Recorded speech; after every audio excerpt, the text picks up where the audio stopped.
This is the What's Neat, this week's show number 39, and tonight we're going to have Joe Fugate. We're going to talk about some beautiful military models. We've got a lot of neat stuff on the internet to talk about on show number 39, so get yourself some coffee and let's enjoy the best hobby in the world.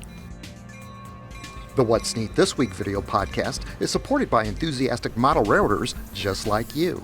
Additional support is provided by Athearn Trains. Check out all their new monthly announcements at athearn.com. And by Bachmann Trains. Now that's the way to run a railroad. Check out their website at bachmanntrains.com. And thank you very much for your support.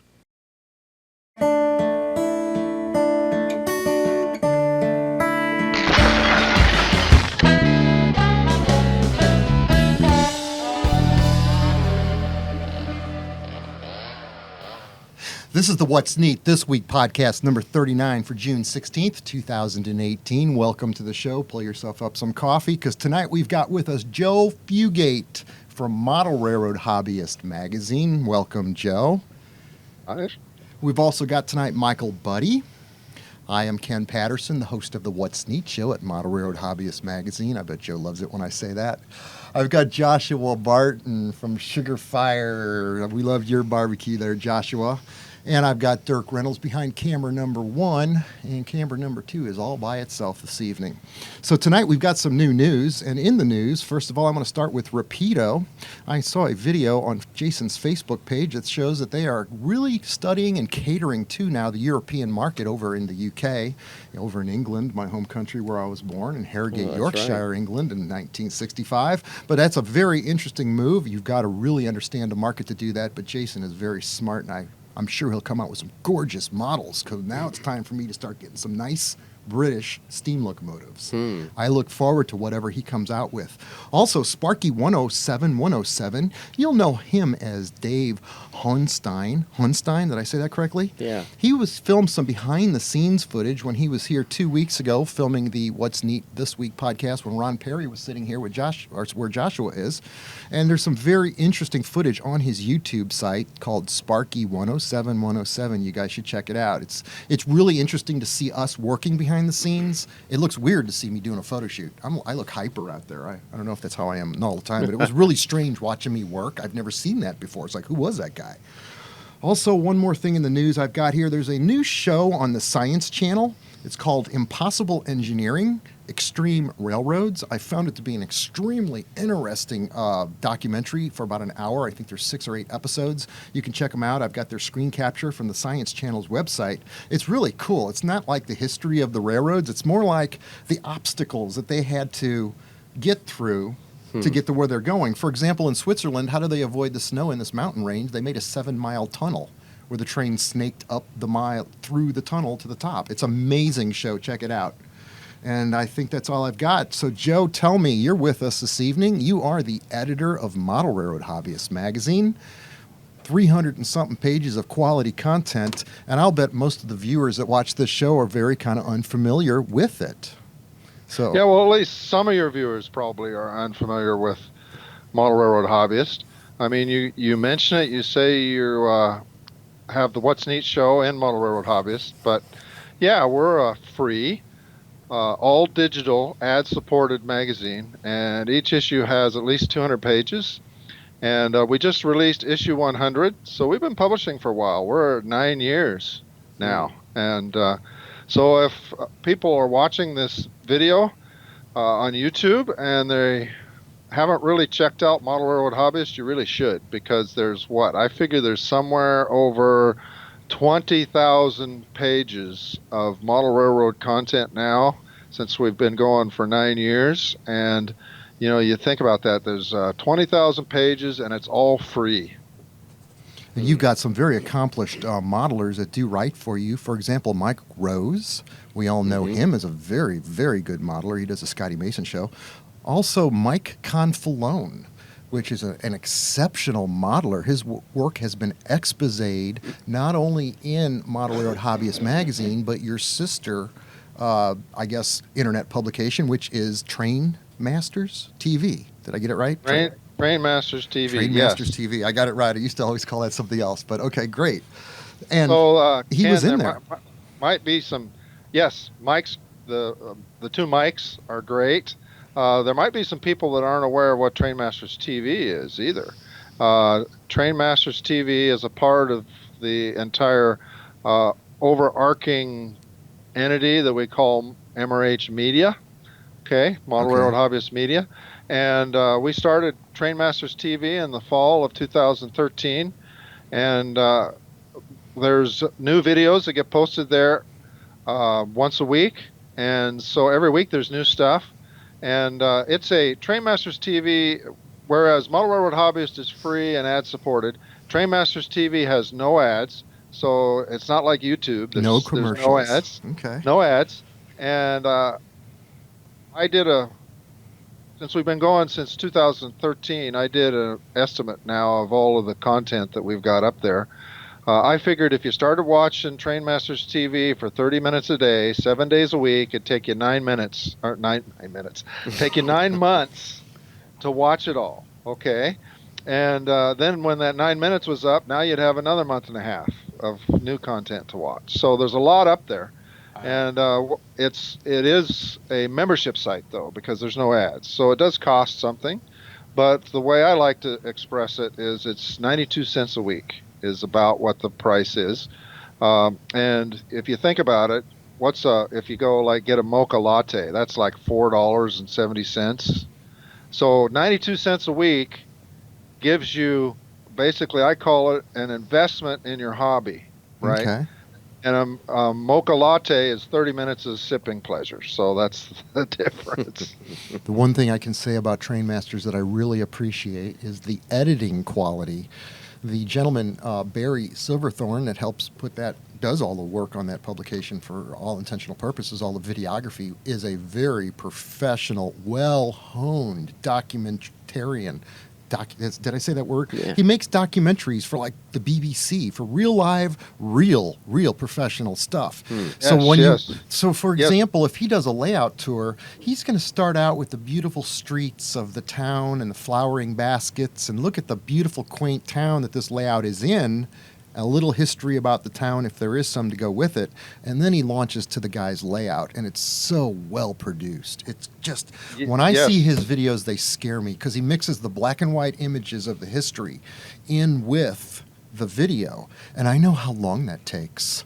So Yes, Barry's background is in PBS and network TV production, and so our goal with Trainmasters TV is if people are going to pay money for it, it has to be a huge cut above your typical YouTube fare, right? That's why What's Neat's free.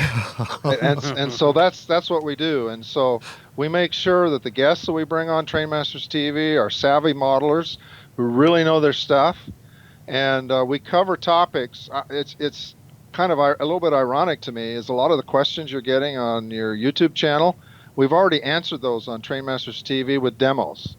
And we even cover some things maybe that are pain points for people, and they never even thought to ask.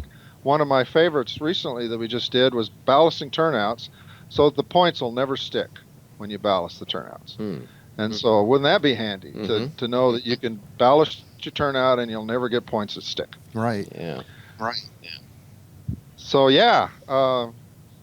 and then lest we forget, we also have something we call the Model Railroad Hobbyist Store, and there we sell books and videos. And when I say books, I mean we sell not only ebooks, but we sell paperback books. On the MRH Store, we sell downloadable videos, we sell DVDs. And speaking of paperbacks, even though Model Railroad Hobbyist Magazine is free, and you can go to the website, mrhmag.com, and get all the back issues as well as read the current issue. We also, now that we've done up to issue 100, we've decided to go back and do the best of Model Railroad Hobbyist in a series of paperbacks. So starting in July will be the first paperback book, The Best of Model Railroad Hobbyist. Now this stuff's available for free, digitally, right? But if you just got to have a paperback that you can hold in your hand and read these articles, the best of MRH articles, in paperback form, the first book on the best track work articles in the first 100 issues of Model Railroad Hobbyist, that's coming out in July. and we're planning a whole series of these paperbacks. Nice. That will be the best of Model Railroad Hobbyists. So That's yeah, there will great. now be a Yes. paper version of Model Railroad Hobbyists as well. Man, how do you keep up with all this? How many employees does it take to run this operation? Well, we have about 10 people that are part of the staff of Model Railroad Hobbyist, but most of the people that work for us are what we call contractors, so they work for us part-time. My wife and I, me, Joe, and Patty, we're the only two full-time people. But my wife does a lot, manages the store and packages products to ship, and I do most of the editing and put together some of the videos, some of the paperbacks that we do. In fact, I just finished a paperback, the second volume of a series I'm working on called Run Like a Dream. And, a lot of the questions that people ask, like the question that I heard recently was one about easements and super elevation. I have a complete section in my track work, Run Like a Dream book, where I go over that. I provide information on how to get some free software that's on the internet that will basically draw you an easement for any dimension or any scale that you need, and tell you how to do that. So my second book that I just finished is Run Like a Dream Rolling Stock. So these are all going to be available on the Model Railroad Hobbyist store. And like the ebook, for example, is like $11-12, and you get it's instant download, right? So you can go out, buy the ebook, and in a few minutes it's in your hands. So that's the benefit of the e-stuff. But again, if you want paperback, those are available in paperback too. That's really cool. Now, in the last What's Neat, we ran some drone footage of this military train from Stephen M. Conroy. You know what I'm talking about, Joe. You saw the footage because you helped me edit that. But check it out now. I have been inspired. We all have been inspired to do something with that. We've got some of the vehicles that are actually in that train, Joshua. You've got some of them in front of you here. They are absolutely amazing. And Stryker is the one vehicle that I can see in our photographs here, and it looks like there's multiple variations of Strykers. Right. And we've got some of them here on the table that are from Trident. These are resin Right. kits. That's an M1130 Commander vehicle. That's right. There's about 7 or 8 different variations I think that Trident makes of these. So they've multi-purpose this vehicle. It's absolutely amazing. It's a great load. Also, we've got these big tanker trucks that are in fact absolutely right out of the video. I think, Joshua, we got some pictures of those also. I do right here. What I did was I captured all these still photos right out of Yeah. the video, so I didn't have to run the video. Plus, I could model from the photographs. What a great idea this is. And so now, Dirk, widen a little bit on the camera to me again. And now I've got a photograph that I've got to do, which also correlates with this. Thank you. Chris Palomar is at Athearn, where he wants me to shoot this locomotive on this trestle scene right here. So we're going to build a trestle with about 50 bents on it, 6 feet long, and recreate this water effect shot. And Mike, I know you wanted to talk about that, but let me talk about Athearn for a minute. Thank you very much, Athearn Trains, for sponsoring the What's Neat This Week podcast. And this week, we are featuring the SD60E locomotive, honoring our veterans. And in fact, that's the locomotive that I'm going to use to create this photograph. This is an SD60E that was part of the 2010 NNS program to rebuild these locomotives from the SD60s. So they changed around a lot of things, changed the motor, and also I understand they got rid of the drive shaft driven compressor and just simply put in a independently operated compressor with its own motor. So a lot of improvements, including cab improvements, which gives it a very neat looking bulldog effect, which is only on NNS. So thank you very much, Athearn, for sponsoring the What's Neat This Week podcast. Also, we've got, Mike, some vehicles here you want to talk about. Yeah, I might have shown this first one on the left here before, but all three of these vehicles are vehicle conversions of existing models just by changing the cab. The first one is a stake bed from Classic Metalworks, and I put one of Jens Jan's Mad About Cars 3D printed GMC cabs on that.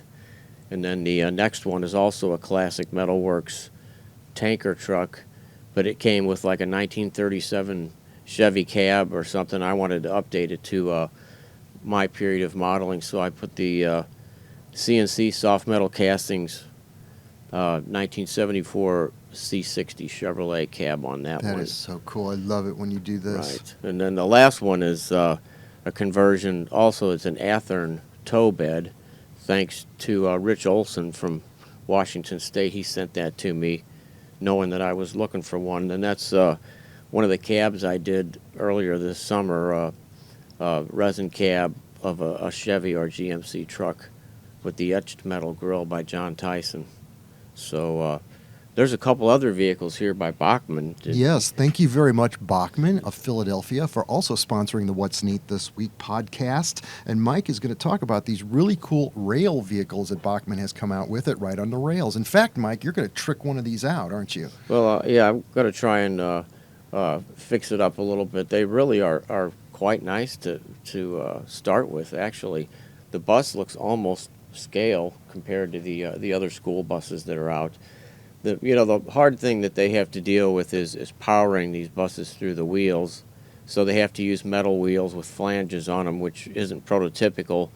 But I might try and glue some other wheels on the outside of those to make it look a little more realistic. Same thing with the truck, the step van. It's not any. I guess it's a generic model. I've kind of lost touch with the cabs nowadays. I can't tell the makes apart anymore, so it looks fine to me. I might change the wheel wells a little bit, and do the same thing on the tires. But overall, these are really nice looking models. So I got to hand it to Bachmann. I think it would be really cool to convert that bus to narrow gauge, because that would look like something in South America they run on the narrow gauge tracks down there. And there's a lot of room in those, so you can put different lights and stuff. You might be able to put a DCC decoder in there too, possibly. Yeah. That's awesome. Now, Joshua, I see you've got a gorgeous running clock in front of you right here. This is a Bachmann Climax. How does that run? Well, it runs pretty smooth. We've got this hooked up to a DC power pack, but it's a really beautiful model. Now, here's something where you're looking at more than at least 1,100 to 1,200 individual pieces to make a museum quality 122.3 scale Climax. I mean, here's another example like we talked about with the USA Trains Autoracks, where this is almost a mantelpiece. I mean, it runs like a clock. If you don't have a garden railroad, and this is the beauty of something like this will run around a Christmas tree. It'll make the radius. You can put up really cool, and also any type of garden railroad scenario, this will traverse very steep grades and also very narrow radiuses, which was the whole point of the design to begin with. You got to figure they used this on a lot of logging roads where they were pulling very heavy logs up grades, and the key to it was the gearing and the mechanism to power it. And then it's all drive shaft driven. Bachmann's recreated the drive shafts and the reflecting firelight that's underneath it. And it's a pretty cool model. And what's the last thing that we have here? Joe, I know you talked about this locomotive cradle. I'm bringing you in, Joe. Check this out. Do you see this locomotive cradle on your camera, Joe? Yes, I can see it. This works. Something else. This works for all scales. And it's adjustable for O scale, HO. You name the scale. I've got an Athearn locomotive in it right now. And you crank it, and it's like an old spirograph gear mechanism. Doesn't it remind you of your childhood? And it's actually a kind of a neat concept for a locomotive cradle. The individual pieces here slide sideways, so you can widen it for an O-scale model. It all slides on this bar, and it all comes apart super easy. And you can just put it back in your workbench when you're done working with it. All just folds right apart. So it's kind of a neat. This is that locomotive cradle that was in the Bachmann catalog that I said I wanted to kind of show off and experience. And it's kind of neat. This is a novelty, really neat tool that you can use on your workbench. This is one of those gifts. Right. You buy your father-in-law that likes There you go. trains. It's like, oh man, this is it right there. Right. So rock and roll. That's what I wanted to say on that. Tell me something now. We were going to talk to you, Joshua, about your modeling, and you said the last time what you modeled around your office. I'd like to see this layout that you built around your office. But tell me about to coin a phrase from Caboose in Lakewood, Colorado, tell me about your passion for trains. It started as a young age. I actually got a Little Tykes ride-on train when I was probably 5 years old. How cool. I remember And those. also, my father used to take me to the Missouri Transportation Museum here. He was a photographer, so he loved taking shots of the trains, and that's where my passion grew. Great. So, yeah, I started with N scale, and I built let's see, 11 by 14, just L-shaped end scale, and decided Wow. that just was too small for me. So I sold everything and been recently getting into HO scale, and wanted something that I could play with in my office, but be able to not have the entire space taken up. So Right.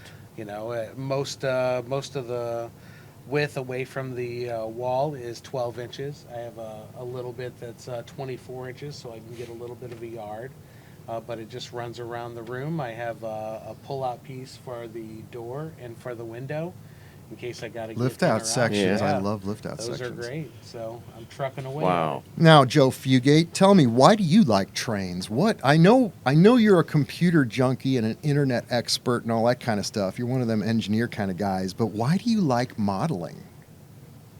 Well, in a word, I've always been fascinated with simulation, and think about it. What's one of the best technical devices you can use now to simulate with is computers. But I like 3D simulation too, which is, build it for real. And then the other thing was the Southern Pacific Siskiyou line ran right past my house as a kid. And so I would see these big, heavy lumber trains with, 6 units on the point, run 8, pulling up the hill there, because I was right on a grade right there. And so I was just fascinated with these trains running past the house. So I kind of got railroading in my blood even as a little kid. And so if you combine simulation and railroading in your blood, you get model railroading. That's awesome, man. That is so cool. I'm so glad you're here tonight, and I'm so glad I ran into you. Now, how did I meet you? It was about the time that Mainline Modeler had just closed their doors. Bob Schleicher, our wonderful, wonderful friend Bob Schleicher, just shut down Rail Model Journal, and I was looking for other avenues to fill my time because I was running out of magazines to write for, and I kept thinking about this internet thing. That internet. What is that internet? Yeah. And I thought to myself, wouldn't it be smart to maybe get hooked up with that internet? Instead of just a paper magazine, get involved with something maybe that modern technology. So I called you up looking for a job one day, and I gave you an offer for a certain small price, and it was a very small sum of money at the time. I wanted to just write a paragraph or 2 every month with a picture of whatever current photo project I might have here, because there's 3 or 4 or 5 different manufacturers, different projects. There's always something to write about, I figured. So like we'd run an Athearn photograph of the really beautiful snowplow shot and then write about it in your magazine. Now, I'm not sure how we turned it into a 45-minute video. And what I remember is you basically pitched to me Ken Patterson's version of Tony Custer's Trains of Thought. That's what it was. I wanted to have a Tony Custer's one-page, Tony Custer Trains of Thought. I mean, I could go on for 30 years with that, and I'd be fine. Never run out of anything to write about. But now we can... The thing I told you, Ken, is remember we're a digital magazine, which means you can include video. And so I told you, go put some video to go with your column. So you got a video camera and started experimenting, and you and your passion for visuals. Mike was one of our first videos. Yeah, and so it just sort of got a life of its own.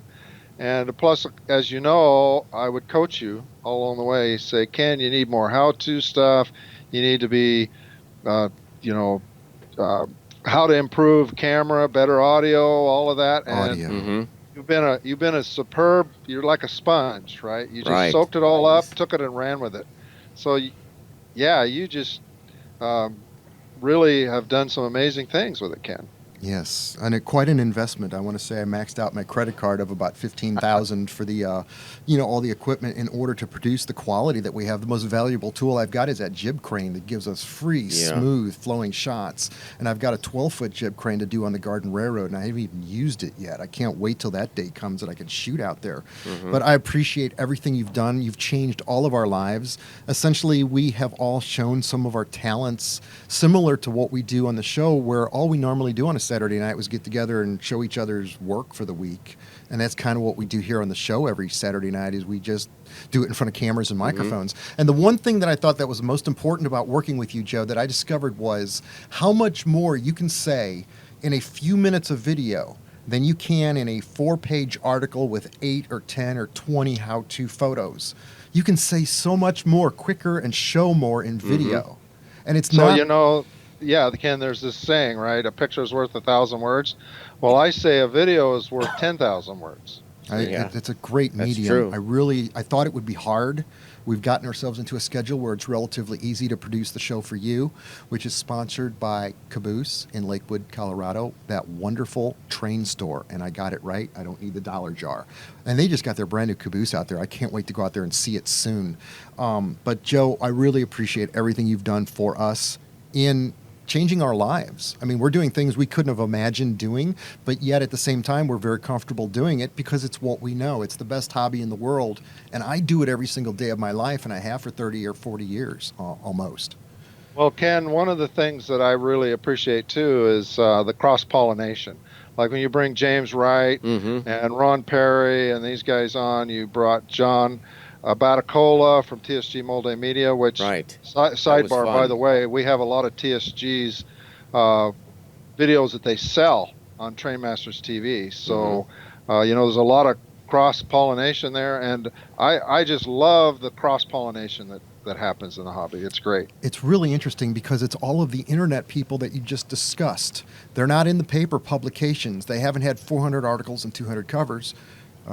But the fact is, they're still well known through their internet communities with tens of thousands of new model railroaders that I think the internet has actually drawn to the market that you can't quantify with the paper magazines being at the grocery store or on the shelf at the hobby shop. How many are you going to sell? How many subscriptions? The internet brings in people every 5 minutes that are new to the hobby.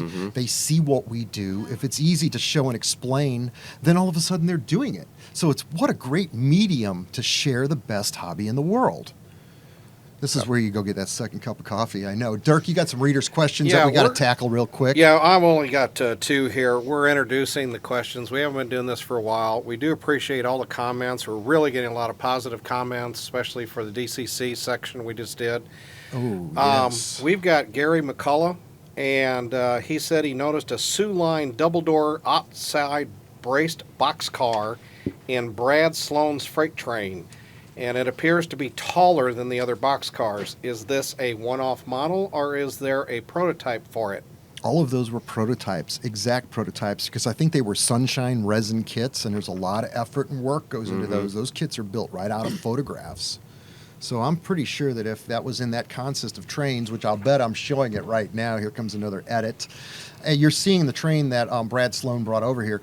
It's a lot of time to do a train like that. It scares me to look at it, but to see it and appreciate it blows me away. I remember when I used to have time, I lived in an apartment in Kirkwood, and I was doing those resin kits, building them one at a time and doing the wheels and real live wooden roof walks and all the brake rigging. And I enjoyed it because I only had to build one freight car that month. That was it. I had a real job at the time. So I don't know where that was going. Martin McDonald wrote in, and he says, what manufacturer was the UP SD40-2 Snoot in the closing credits from? This is Daniel Coombs' train, and Daniel owns almost mostly Athearn, and it's either Athearn. Genesis or Ready to Run. And I think that one was Ready to Run. So keep sending in the comments. We really appreciate it. Somebody else asked a question on the internet that you told me about in the pre-show practice that we were doing a little while ago, and I didn't hear it, and that was, why is it that you're just showing NCE on the show? We need you to show more Digitrax. Oh, that was Moises Burstein. Was that right? Moises, yeah. And I didn't answer that in the readers' comments on YouTube. Actually, I hardly ever have time to read those. If you email me or talk to me on Facebook, it might take me 2 weeks to get back to you. It's unprofessional, but it's the way it operates. There's a limited amount of time to do all of this. But the question was, why don't we have more Digitrax? Well, for the last 6 years, I have preached how wonderful Digitrax is, and I've used it since 2001. I think I've been using it every day. So I thought it would be more fair to actually include NCE and other manufacturers on the show so we could understand them, ourselves, and then be able to explain that to the modeler out there. I can tell you this, my father went out and bought one this week. He bought that power cab. He called me and sent me an email. He's like, I got it. I'm hooking it up, and my engines, they run. And so my father, God bless him, is now a DCC person. Congratulations, Dad. Well, maybe it'll happen to me one And day, he bought too. the NCE system. So that was a great interview last week. I was honored to do that interview with Jim. Thank you very much for that. And so far, we are preparing to do an NCE segment on the show. I just got a circuit breaker from NCE and hooked it up into the system now. I mean, we've really worked on it. It's neat the way it's turning out. I Good. really like it. I really, really like it. I like it. Okay. I love them both. They both do what you want. They, Yep. you know, yeah. How about ease of learning? I mean, for somebody like myself that doesn't know much, Joe, what do you think about that? Ease of learning. Is the NCE I system? think the easiest user interface to learn is NCE. For Okay. example, if you want to enter a loco, you say select loco, and then it wants you to put the digits that usually people use the cab number, right, for the loco. Right. So you put the number in. Unless you're Ken, you just type 3 in. 3. Thank you. Thank you. Daniel's not here to poke me with a pencil. Yeah. Oh, we Okay. miss you, Daniel. We love you, brother. Can't wait till you're back. Yeah. I can. So- I'm sorry. So anyway, I know that Yeah. we just went to pieces, Joe. So we're pretty much coming to the end anyway. We're going to go run some trains in a few minutes and do a closing credit roll. There's not really very many of us to put in the picture tonight. But I think unless anybody else has got anything else to say, run around here real quick. Joshua, anybody? No. Dirk? nope, Mike? not really. And my boss, Joe Fugate. Oh, wait. Okay. Oh. The firehouse will be ready in approximately 1 week. Thank you, Dirk. Check out Dirk's Oh, the Facebook emergency, page. You can see him building the emergency station. Great picture so 51. far. engine station As- 51. yeah, okay. From Menards. I have been in contact with them. Joe, anything you want to close out the show with? You mentioned Mike Confalone early on. I just wanted to say that we've got a brand new Mike Confalone video coming to the MRH store next month. Okay. And it's awesome.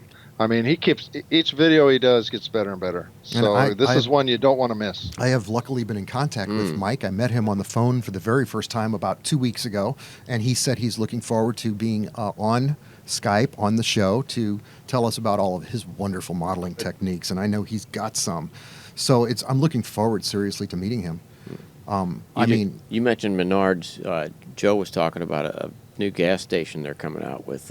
Yes, with that's really 70 cool. LEDs. The pumps are lit and Oh, everything. neat. Wow. They manufacture their own stuff. I talked to the people at Menards that do that, work on that, and help do those projects. Fascinating job.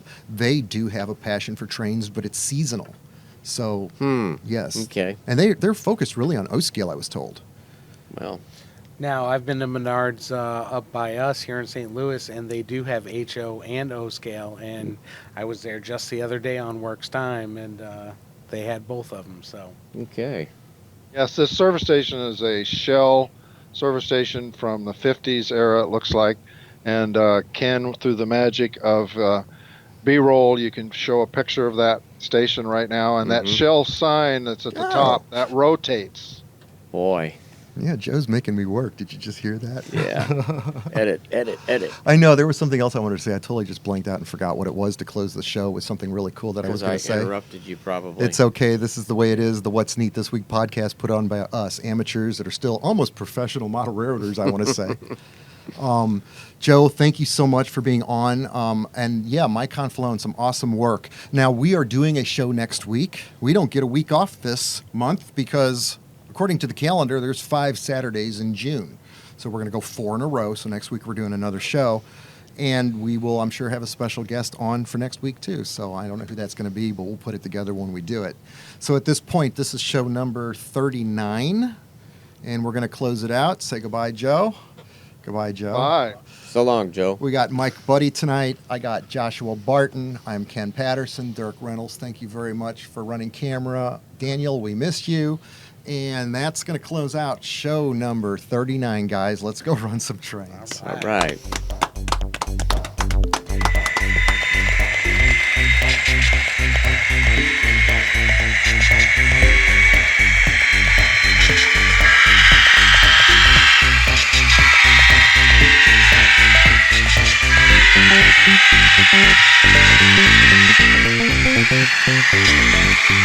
Thank you.